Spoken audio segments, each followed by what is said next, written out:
Gonna mute Carson. Why does it say that? Sorry, we're having trouble playing this video. Oh, I don't know. Yeah, I don't know. We can just go on and we'll be on YouTube and stuff like that. Okay. But whenever you're ready. Hey friends, happy Monday. Thanks for joining this 13 Plus FastCast. I'm Anna Orsini. And I'm Carson Courier. We hope you had a great weekend and a great morning so far. We do want to start off with a look at a major story we are following from this morning, an officer-involved shooting near the Reed Park Zoo. Now, so far, TPD says officers responded to this around 8:30 last night for reports of what they say was a man in crisis. They say that he was armed with a firearm. So as a precaution, they say that the park and surrounding areas were evacuated. At that point, hostage and crisis negotiators, SWAT and K-9 teams were called to that scene. Just after midnight, police say the suspect started to move toward an open area of the park, and that's when a K-9 was deployed.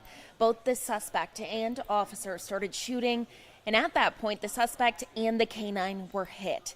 TPD says the suspect was taken to the hospital with life-threatening injuries. The K-9 was taken to Valley Animal Hospital and is currently in stable condition, so that's some good news this morning.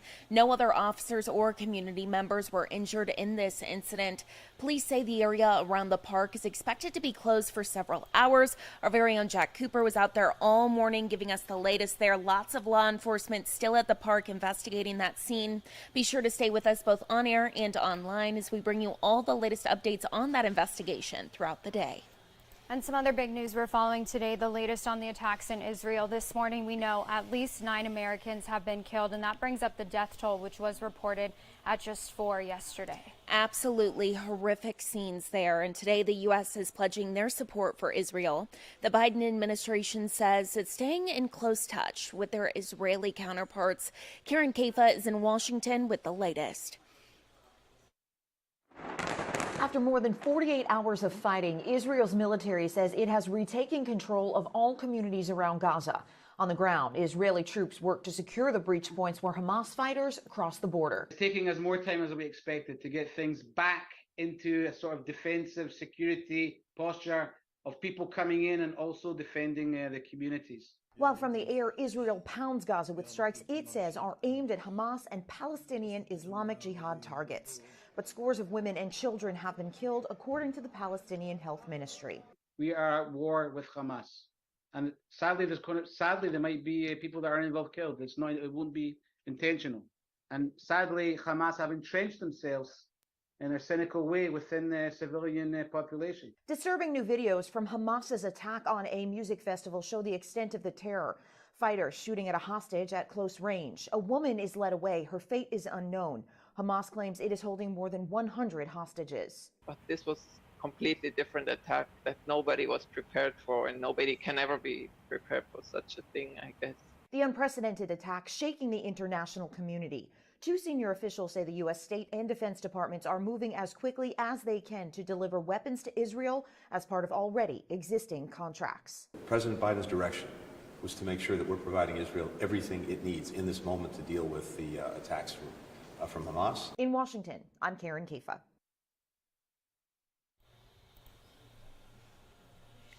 And here at home, local groups are now reacting to what's happening in Israel, saying that violence is not the answer. Jewish Philanthropies of Southern Arizona now seeking donations to help aid Israel from across the world, hoping to pay for funeral funds, mental health services, reconstruction, and more. And on the other side, Palestinians here in Tucson hope that this sheds a light on potential foreign policy changes. Listen. These are citizens, these are civilians who are targeted, and they're humans just like all of us. Killing innocent people, Israelis and Palestinians, is the direct consequence to our foreign policy. The unconditional support of Israel gives it no incentive to work for peace. Both sides in Tucson say they hope for peace at some point down the road, as they believe violence is never the answer. You can find out more information on both organizations up on our website. That's KOLD.com.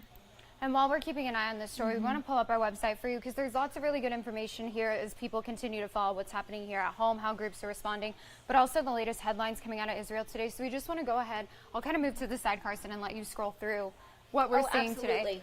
Okay, so this actually was just updated. Here you can see it says Hamas threatens to kill an Israeli hostage whenever Israel hits Gaza civilians without warning. So definitely some big news there. This is under the national tab on our website. That is the first story there. But we have several stories, as you can see as Anna is scrolling through. This is the story we were just talking about local organizations here in Tucson, kind of talking about what's going on over there. And then if we continue to scroll, I believe we have a story here. The death toll of 9 Americans killed over there. And then one last story, I believe we can see airlines halt flights in and out of Israel after a massive attack by Hamas ignites heavy fighting. So lots of information on our website. Again, KOLD.com under the news national tab. Head there for all the latest information. All right, Carson, thank you. Another story we're following today. You may know today as Columbus Day, but across the country, a lot of people are actually celebrating today as Indigenous Peoples Day. Yeah, that's right. Now, it goes by National Native American in California and South Dakota, but is otherwise known as Indigenous Peoples Day in many parts of the country. From helping the Pilgrims survive a harsh winter to speaking in a code that helped the Allies win World War II, today is a day to honor the contributions of Native Americans. Now, as we mentioned, it falls on the same day as Columbus Day, and it's a way to honor the people who were already living here when Christopher Columbus landed in 1492. The influence of Native Americans and their culture can be seen everywhere. Of course, we see that very prevalently here at home. And today is a day to recognize all of the sacrifices that they've made and violence that they endured to get America to where it is today. And as we continue to keep an eye on everything happening here at home today, a big question is, will we reach the triple digits like we did on Friday? And everyone's kind of hoping that that answer is no. Right. It's funny because I feel like we need to replay like a clip of you when you were like, "Oh, let's break records." Yeah, and we're all me. excited. My first summer in Southern Arizona, didn't know a thing, so I came in. I was like, let's just keep doing it. It sounds right, So, right? 'Cause it's my not fault. Record-breaking temperatures. No, it's not, because the cool down is back, thankfully. Feeling a little bit more like fall. No triple digits to be discussed here at home. So that's some good news. We hope you guys had a wonderful weekend. Really feeling like fall, especially yesterday. 84 degrees in Tucson at the moment. 78 for Sierra Vista. 79 in Nogales. 76 for Safford. 80 for Benson. 76 for our friends in the Bisbee area. The good news. So Anna's talking about, what about triple digits? Well, guess what? We are starting to climb on down when it comes to those temperatures. So compared to 24 hours ago, we are 3 degrees cooler. I know it's not a big jump, but hey, we will take it. This is the time we love to see that minus degree mark in the forecast. About 3 degrees cooler for the Phoenix area and 2 degrees in Nogales. Temperatures for the rest of our day reaching basically the mid-90s across southern Arizona if you're in the Metro Tucson area, and then 87 by 7 o'clock. Those warmer temps are saying adios, and we're going to see some cooler temperatures on tap. That's all thanks to that trough that's going to cool us down. However, by the midweek, we're going to start to see some of those gusty winds return once again, and then the warm-up returns. That ridge of high pressure, that's that orange that you see right there on your screen. It's going to warm us right back up. Good news, though. Wash your car, because we do have a very, very, very, very slight chance for rain, more so in the higher elevations for today. But as you can see here with our satellite radar, Safford's seeing a little bit of some weather activity taking place. Yeah, you're like, wait, what is this wet stuff? I know it's It's been it a while. might be rain, I know. Yeah.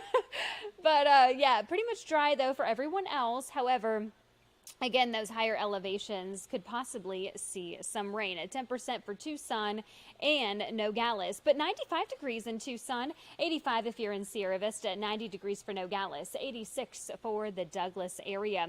Your 7-day forecast not looking too bad, because we have cooler temperatures on tap once again.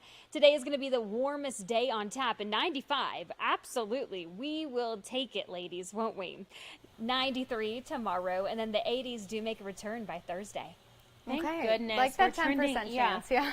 Yeah, 10% chance of rain. Love Right. that. Also Yep. trending downward. We were talking to Mallory earlier this Yeah. morning. She said she made the mistake of looking at last year's temps this time of year. yeah, I think you she don't do that. said last year today was like 83 degrees. Yeah, you don't want to be doing that. Okay, yeah, don't do that. Yeah, because well, you want to know, right? Like records and stuff like that, and you're like, ooh, let's compare it, to be a little bit more creative, and then you just look at it and you kind of get sad. Yeah, you're like, people don't really need to know that data. Maybe we don't want to be reminded of that. Exactly. We'll just look forward to the future. No triple digits, Absolutely. so we'll take Yep. what we can Keeping get. it like a win. positive here. Perfect. Thank you, you, Allie. Allie.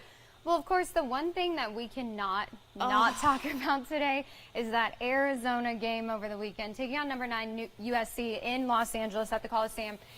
Heartbreaking, but a good effort You put know up by what? Arizona. Exactly. It was such a surprise and such a huge fight. I know when I turned on the TV, started watching, it was kind of one of those moments like, wait, we have points on the board. Right. And then it was, wait, we just scored a touchdown. And points on the board first. I A lot of know. points. So we'll look at some video from that game and what exactly happened on Saturday night. Arizona came into the game a 21-point underdog, but got the lead pretty early against USC. Arizona striking first with a field goal and striking again with that touchdown. The Cats went into the second quarter with a 10-0 lead against USC and got that lead up to 17 almost immediately. But Caleb Williams responded with 2 touchdowns, and we went into half with Arizona only up by 3. The score there, 17-14. It was really back and forth. It was a battle in the second half of the game. Ultimately, the Cats got a 2-point conversion to tie it up at 28, and that brought us to not 1 overtime, but 3 overtimes. I believe it was like 1 in the morning at this point. It was super was late. so It was late. very late. We were all watching on pins and needles. Ultimately, it ended with the Cats missing a 2-point conversion, and the final score there, 41-43. What a great fight. Nobody was expecting Nobody was expecting that fight. I think a lot of people expecting a blowout. So that's the thing that kind of needs to be reinforced this Monday. As a lot of people are like, gosh, we were so close. We could have had it. And a lot of people, again, thinking that Arizona would absolutely get destroyed by USC. That didn't happen. And although USC did get that win, they did fall a spot down in the top 25 for As college they football. should. Yeah, I mean, honestly, when you're looking at wins, and USC is supposed to have one of the best teams, and they're 5-0. So Their quarterback. as far as Pac-12 teams go, UCLA upsetting number 13, Washington State. So that got UCLA into the top 25 heading into this week. They're sitting at number 18. Washington sitting at number 7, Oregon number 8, USC down 1, so they're number 10, Utah and Oregon State number 15, and then Utah number 16 again, UCLA number 18, and then Washington State 19. So Arizona kind of got the odds stacked against them, but hey, they did well in the matchup against USC. They'll be taking on both of those teams in the next few weeks, starting at Washington State this weekend. And we want to go ahead and just take a live look outside one time before we end this FastCast, looking at, I mean, relatively nice conditions. It's going to be pretty good warm out today. there. Yeah, not seeing too much of a breeze. I know it was gusty on Saturday. Yeah, I walked it was outside, super windy. and I can always tell what the wind's like because my dog, as soon as he feels it, he's like, "No, Mom, we're going back inside." So conditions looking okay. No triple digits, so that's good news heading into the rest of your week. Exactly. We just have to make it through today, and then those temps continuing to trend downward throughout the rest of the week, so a lot to look forward to. Thank you all so much for watching this 13 Plus FastCast. Tune in at 2:30 with more news and weather.